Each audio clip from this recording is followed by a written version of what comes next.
coming up on the final summer edition of Carolina Week. The Middle East crisis is hitting close to home for some Carolina students. We'll talk with two stranded Tar Heels. And we'll show you why it's becoming more important to start saving for your future now. In sports, we'll take you to one of the most exclusive training camps in the country, where UNC championships are made. Weathercaster Shelley Basinger is here with your Carolina Week 4-day forecast. All that and improv comedy. Carolina Week starts right now.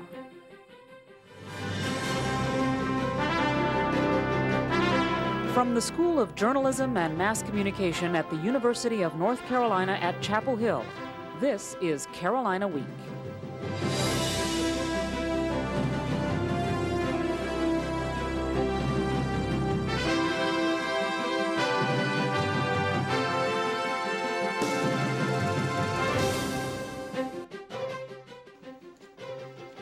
Hello and welcome to the July 25th edition of Carolina Week. I'm Caitlin Kleinard. And I'm Lindsay Michael. The fighting between Israeli troops and Hezbollah militiamen in Lebanon is affecting many people overseas. And that includes two Carolina students interning for the summer at a newspaper in Beirut. Reporter Katie Klein is live in the studio with more. Katie? Caitlin, Ian Lai and Stephanie Preston are resident seniors. They're in an evacuation camp in Cyprus right now. But just a couple of days ago, they were right in the middle of a war zone. From wherever you are in Beirut, you can see the bombs dropping and fire, smoke columns usually. But if you're not in the southern suburbs, then that's how you're affected. You hear it, you see it, it's a little bit scary. Stephanie Preston and Ian Lai are two UNC seniors who were supposed to spend their summer interning at a Lebanese newspaper. Their time was cut short when violence erupted and they were forced to evacuate to Cyprus. They recall scenes from Beirut. City coming back to life. The first week, everything was very empty, shops were closed. But slowly, people are beginning to realize that life has to go on and they're coming out again. Preston says some bombs hit as close to 3 miles away. I mean, you get numb to it, sort of. It started going off at work, and where we work, you could feel it. The building would shake.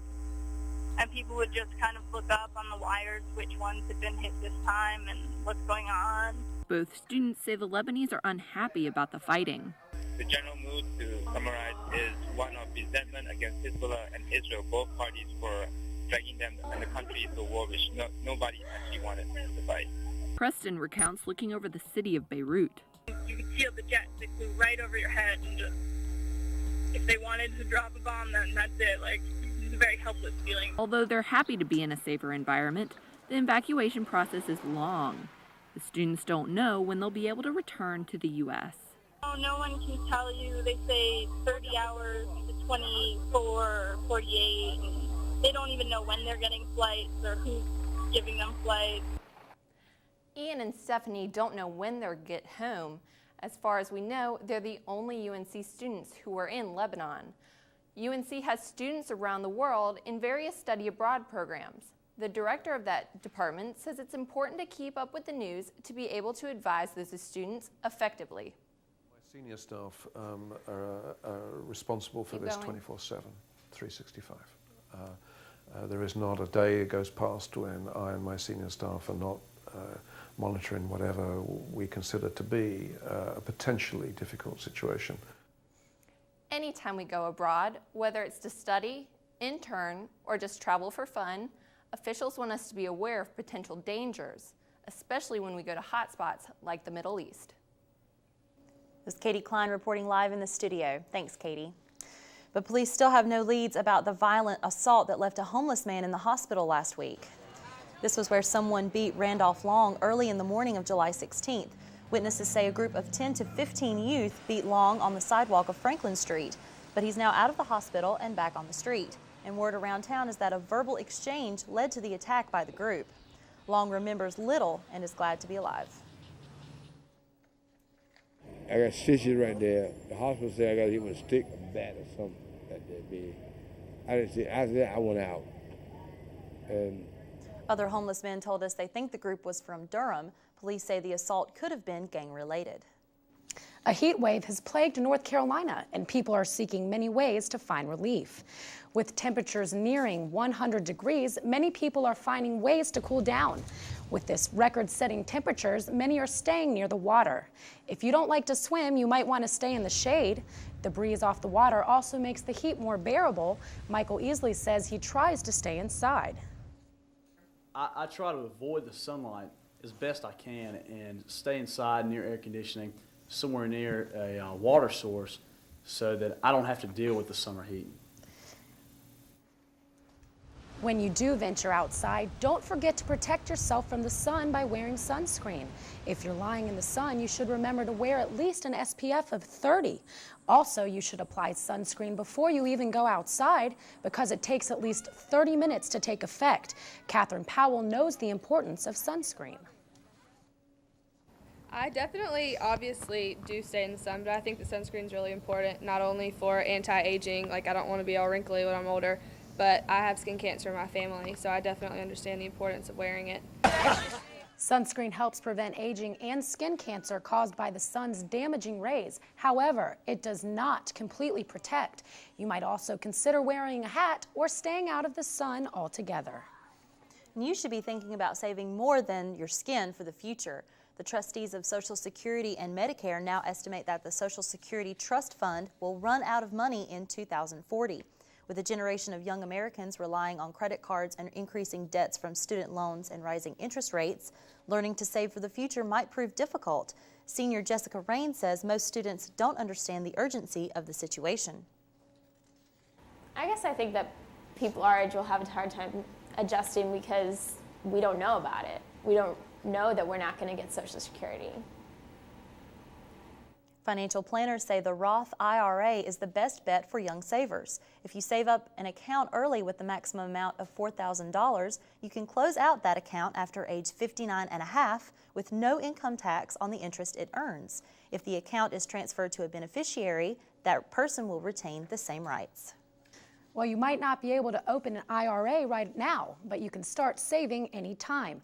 Reporter Jessica Floyd shows us how to save some cash at the pump. Everyone wants to save gas with the price at nearly $3 a gallon, but you can't believe everything you hear about how to ease the price pinch. Myth number one, it's all about miles per gallon. Not exactly. MP3 ratings were set back in the 70s. Now you spend more time in traffic and you cruise at higher speeds. This means that MPG ratings can be off about 14% on average. Myth number two, you need the best octane. When you pop your tank, go with the cheapest gas. Most engines are designed to run on regular unleaded gasoline, and even if premium gas is recommended for your vehicle, the Environmental Protection Agency says you can probably use lower octane without any problems. Myth number three, gas savings products help fuel efficiency. Fuel additives for your gas tank are supposed to increase gas mileage, but the EPA says that they really don't. But one thing they can do is damage your engine, leaving you with an even heftier price to pay. Myth number four, air conditioning wastes gas. Only if you're traveling slower than 35 miles per hour. If you're traveling at highway speeds, then you might as well turn the air on full blast and stay cool while cruising the streets. The bottom line, gas is expensive. You just have to bite the bullet and hope to hear this sound before the total hits more than you have in your wallet. In Chapel Hill, I'm Jessica Floyd, Carolina Week. Carpooling, taking public transportation, and cycling are other ways to soften the blow of high gas prices. And being smart about filling up your gas tank isn't the only way to save money. Tax-free weekend is almost here. During the August 4th weekend, retailers statewide won't be collecting the 6% sales tax on some items, including clothing, school supplies, and sports equipment. But there are limits. Clothing has to be $100 or less per item, and large luxury items aren't included. Some shoppers say tax-free weekend is great, but they forget to save the date on their calendars. Actually, tax-free weekend usually sneaks up on me, and it is something I think I should wait around for, but frequently forget about during the year. For more information about which items are exempt, visit our website at carolinaweek.org.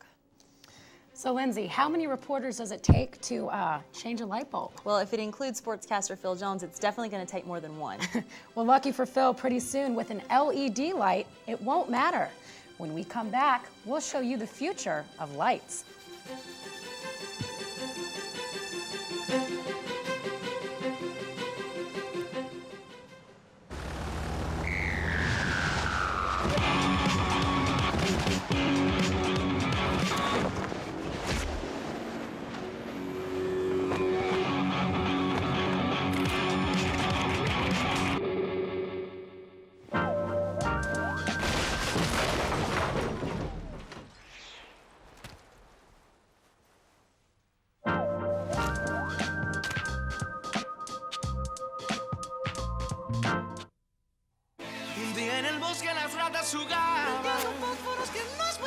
Escucha Smokey antes de tratar. Solo tú. No juegues con fósforos, no juegues con fuego.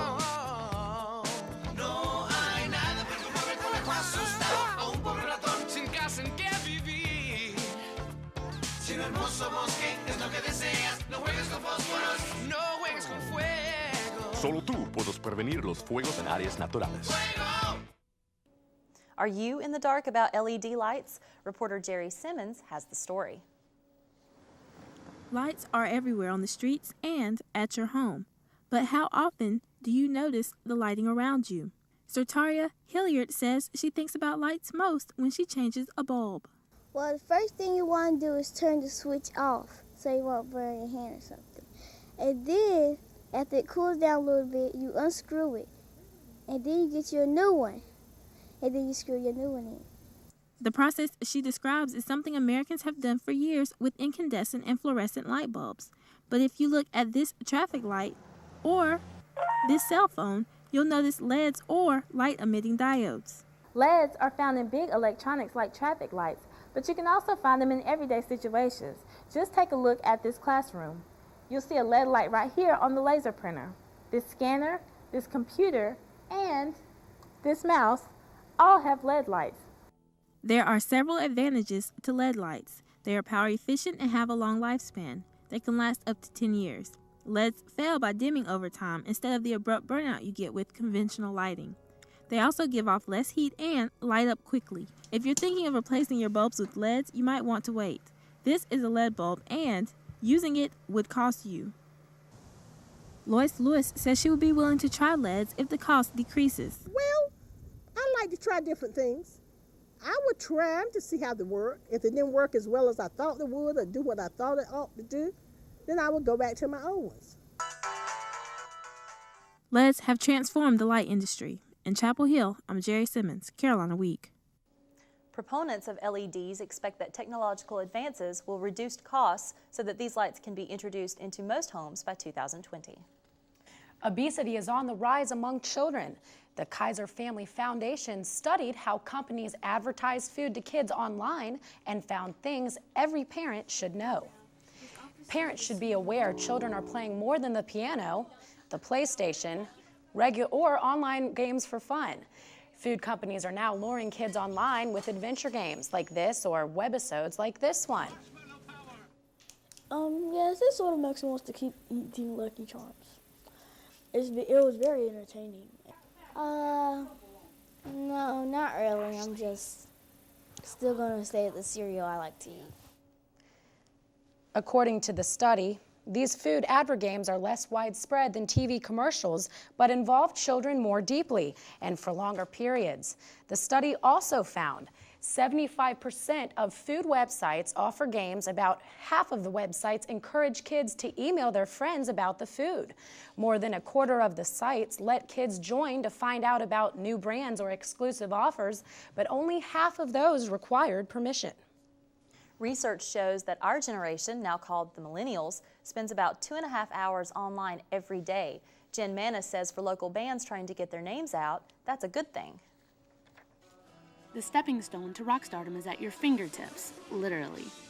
And all you need is one of these and one of these. Welcome to MySpace. The online community gives up-and-coming bands a chance to share their music. Chapel Hill's own Sweater Weather knows the site well. Band member Tim Phillips says the site helped connect his group with a Michigan band, Anathallo. Matt from Anathallo, he emailed Casey and just to say, hey, check your MySpace account, because we sent a message. And the message was just saying, asking if we wanted to play at a show. And that first show led to this show at Gardner-Webb University. The two bands shared the Boiling Springs stage and spread the word thanks to messages sent and friends made on MySpace. This way, potential fans get a preview of the band before they see the real thing. Singer Casey Trigula says the website means a lot when it comes to getting their name out. Yeah, it just helps a lot. I mean, it's a great promotional tool. Like, we can do a lot of word of mouth, but it can only go so far, and then internet kind of boosts it tenfold. And it's a tool that's easy to use with easy to see results. In Boiling Springs, I'm Jennifer Manis, Carolina Week.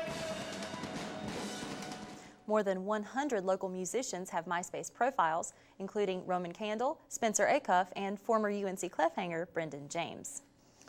Well, there's something in our food that's making 61% of Americans overweight: sugar.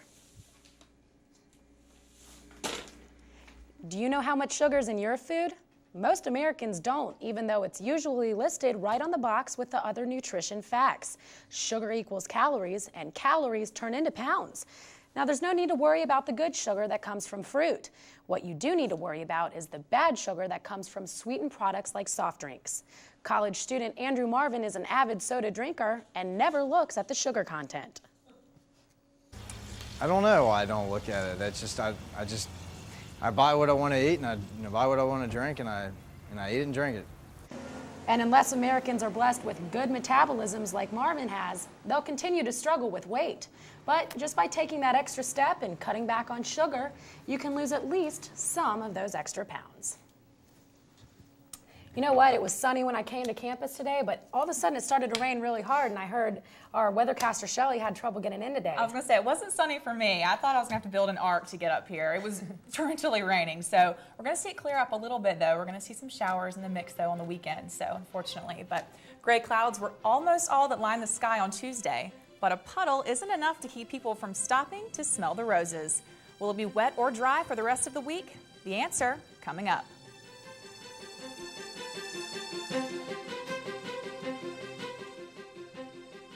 I love this place. You give blood and they take the platelets out and give the blood back to you. The hours are a bit strange, but I'm getting used to that.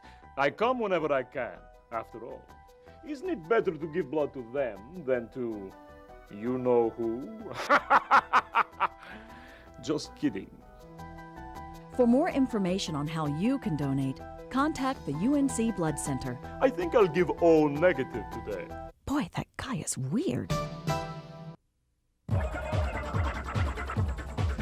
Hey, I was checking you out, and I was thinking, how about you come out to my car and we can have a couple beers, fool around a little bit. You know, I could give you herpes. Okay, yeah, that sounds great.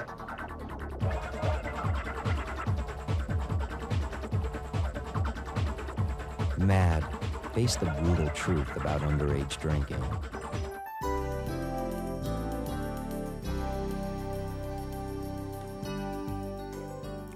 Hi, and welcome back to Carolina Week. I'm weathercaster Shelly Basinger. Now, I feel like I'm telling you the same story. The rain moves in, the rain moves out. Well, the rain that we saw on Tuesday is going to be heading east and out of our area, so we'll be seeing it clearing for a couple of days. But we're still going to be seeing that awful humidity. You walk outside for about 2 minutes, you know exactly what I'm talking about. And that humidity mixed with that heat is going to cause weekend showers. So I wish I could tell you better news, but we're going to see another rainy weekend ahead of us. If we take a look at the satellite map, we'll see what's going on around the country. See this high pressure system over here on the west. That's causing really incredibly high temperatures for California. They saw about 30 heat-related deaths out there, so we need to be keeping them in our thoughts as they try to beat the heat in that area. We've got a low-pressure system moving in through the Dakotas, and this is a low-pressure system moving through our area. Now, what's happening is it moved down and south over us. Now it's trying to push out to the east, and that's causing us to get even more rain. So it's almost like it hit us twice. But like I said, later Tuesday evening, we should get rid of those showers and see it clear up for about a day. Let's take a look at the satellite map, and we'll see these systems another way. See, it's clear out here in the Midwest, seeing a lot of heat, and this rain up in the area over here. Down here in the Gulf of Mexico, they're seeing a system as well. And these are the lingering clouds in our area, and this system is trying its hardest to push out to the coast and get out of our area and let us clear up a little bit. Let's take a look at the radar map closer up, and we'll see we've got a lot going on this map. You probably noticed today if you were out and about on Tuesday, there's a lot of rain in the area. Now this is out over in the mountains. They're still seeing some showers pop up there. And this is over in our area. We've got a lot of showers and thunderstorms, some flash flooding in Wilson County, in Chapel Hill, and in Raleigh. And as this system tries to push out to the coast, what's going to happen is it's going to meet up with that warm ocean air, and it's going to kind of bounce back to our area a little bit. Probably won't see anything from that for us, but if you're going to be heading to the foothills or over to the coastal areas, you're probably going to see some rain in the next couple days instead of that clearing. Let's take a look at the 4-day forecast, and we'll see what our temperatures are going to look like. On Wednesday, like I said, partly cloudy skies, high of 89 and a low of 69. 89 is right where we need to be right now. On Thursday, chance of thunderstorms, isolated thunderstorms, high of 92 and a low of 71. And on Friday, another isolated thunderstorm chance, high of 88 and a low of 70. And on Saturday, more of a scattered chance of thunderstorms, high of only 86 and a low of 70. If you're headed to the beach, maybe to get that vacation in, high of 86 and a low of 74 on Saturday, and a high of 85 and a low of 75 on Sunday. If you're headed the other way to the mountains, you're going to see a high of 75 on Friday, a low of 61, and on Saturday, a high of 79 and a low of 63. So not a great weekend to go either place, but you might be able to get out of the rain a little bit. Bring your umbrella with you, I guess. Right. Well, nobody likes to hear a rainy forecast, but it is what it is. That's all we've been hearing lately, so. I know. Thanks, Shelley. No problem. All right, well, sportscaster Philip Jones is here with us, and I know that the College World Series ended almost a month ago, but the baseball team season just officially ended? They held their awards banquet earlier this week, and just to give you an idea of how good this team is, they had not one but 4 players share the MVP honors. Pitchers Jonathan Hovis and Andrew Miller, first baseman Chad Flack, and shortstop Josh Horton. So just a great way to cap off an excellent season for them. All right, well, coming up ahead in sports, Carolina Wrestling takes it to the next level. When we return, the Heels go to the mat to grab some new recruits.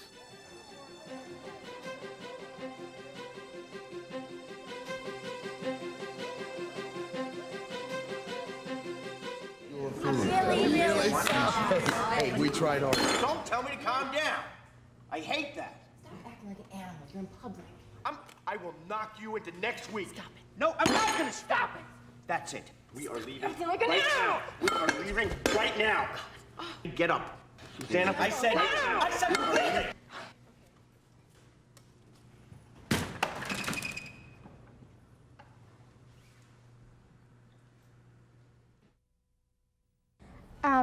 So I was just thinking, just trim the ends just a little I got it from here, Monsieur Salon type guy. Hey, today everybody is Pixie Cut Day.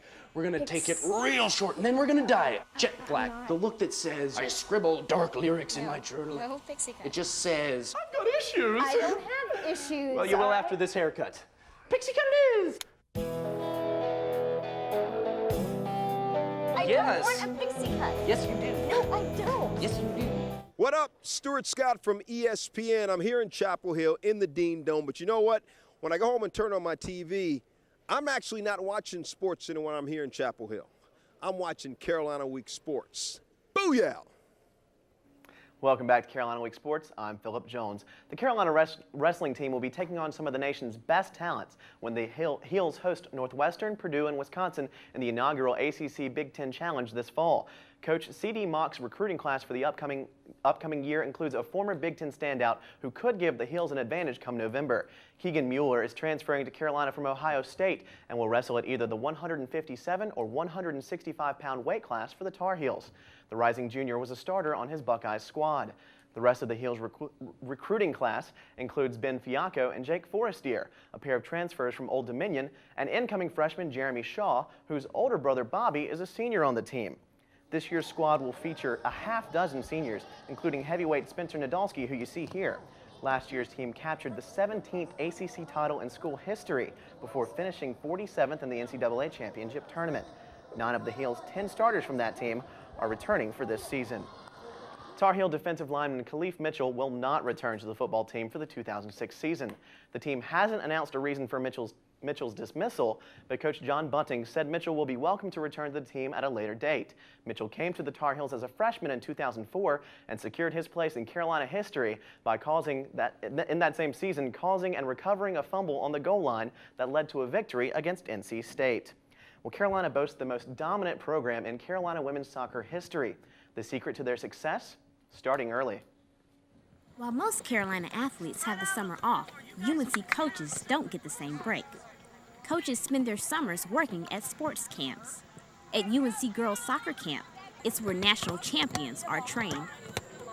Besides training with the best coaches and staff, campers get the opportunity to train with Carolina players like Kendall Fletcher.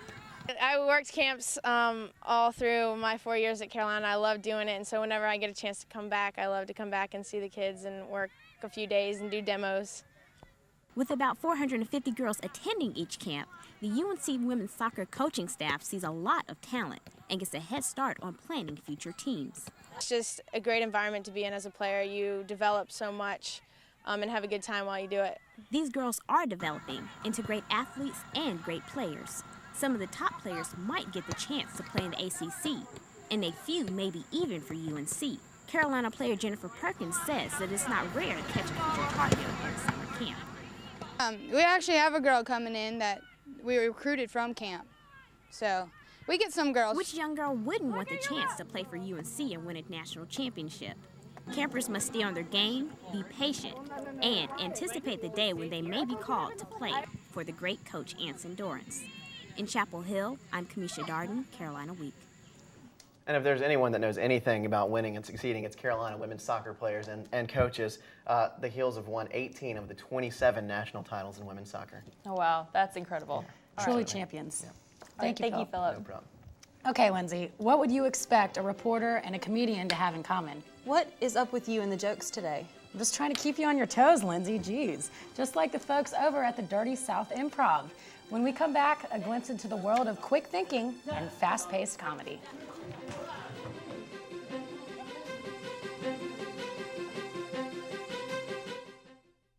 I don't know what I've been told. I won't get fat when I get old. Won't get fat when I get old. I don't know what I've been told. I don't know what I've been told. I won't get fat when I get old.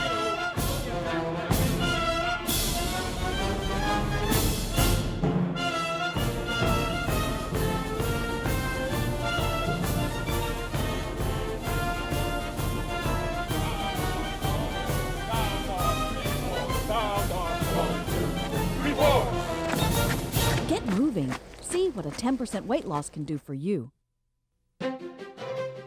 If you have a story idea, contact Carolina Week at 843-8292. You can also visit us online at carolinaweek.org.